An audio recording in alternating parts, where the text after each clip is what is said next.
चलिए, अनुक्रम है, कहा है कि निश्चित अनुक्रम किसे कहते हैं, तो समांतर श्रेणी में हम लोग अनुक्रम के बारे में पढ़ेंगे। तो निश्चित क्रम में व्यवस्थित संख्याओं की सूची को ही अनुक्रम कहते हैं। निश्चित क्रम में जो भी संख्या व्यवस्थित होती है उसे हम क्या कहते हैं, अनुक्रम कहते हैं। श्रेणी क्या होती है, तो ऐसा अनुक्रम क्या होता है कि ऐसा अनुक्रम जो होता है जो जिसके पद में हमें से एक निश्चित संख्या जोड़ने पर प्राप्त होता है। जैसे मान लीजिए कि एक है, एक में अगर हम 2 जोड़ते हैं हमें क्या प्राप्त होगा, 3, 3 में भी हम 2 जोड़ेंगे तो 5 प्राप्त होगा। ऐसी 5 में 2 जोड़ेंगे तो कितना हो जाएगा, 7। ठीक है, ऐसे डॉट डॉट करके देते हैं, समांतर श्रेणी कहलाती है। ठीक है, तो हम किसी संख्या में यदि एक निश्चित संख्या को जोड़ के जो भी प्राप्त करते हैं अनुक्रम, वही हमारा क्या होता है, समांतर श्रेणी कहलाता है।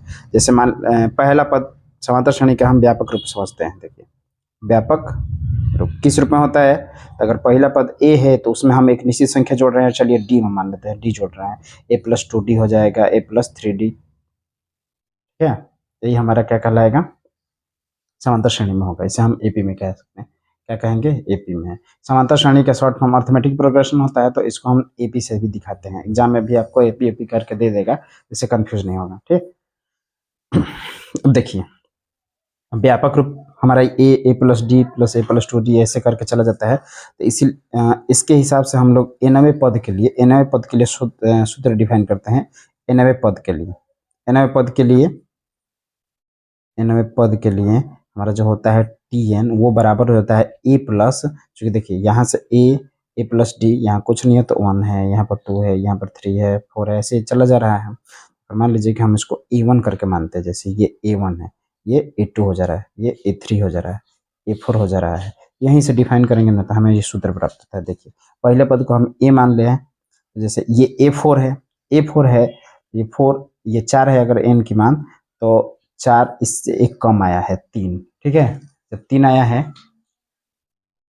है तो हम चलिए, ये 4 से कम है तो यहीं से सूत्र डिफाइन होता है n-1 के रूप में। ठीक है, जितने क्रम होते हैं उससे एक कम होता है, tn बराबर होता है a+n-1 इंटू डी, जहां पर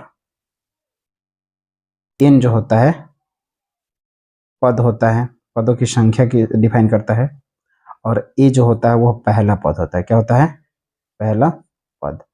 और d को हम क्या कहते हैं, सार्वअंतर कहते हैं, सार्वअंतर।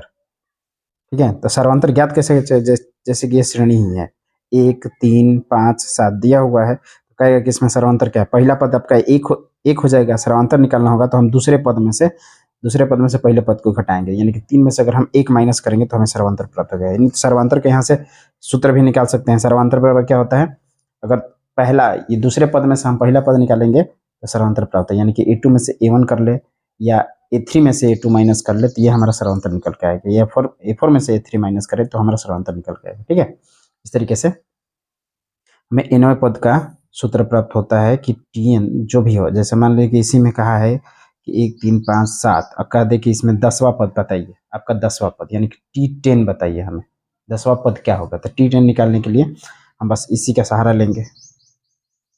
n का मान कितना हो गया आपका, इसके लिए 10 हो रहा है, और ये फार्मूला हमारा ये है a प्लस ये n-1 इंटू डी, जहाँ पर a क्या दिया है, यहाँ से देखिए 1 प्लस 10वां पद का है, यानी कि 10 में से 1 माइनस हो जाएगा, और डी का जगह पर क्या निकल के आया है, ये 2 सर्वांतर। ठीक है, तो हल करेंगे तो 1 प्लस 10 में से 9, 9 गुणे 2 कितना हो जाएगा, 18। 1 प्लस 18 जो होगा कितने के बराबर हो जाएगा, 18 1 19, यानी कि 10वां पद जो निकल के आएगा हमारा 19 निकल के आएगा। इसमें श्रेणी को चाहो तो आगे लिखते लिखते चेक भी कर सकते हैं।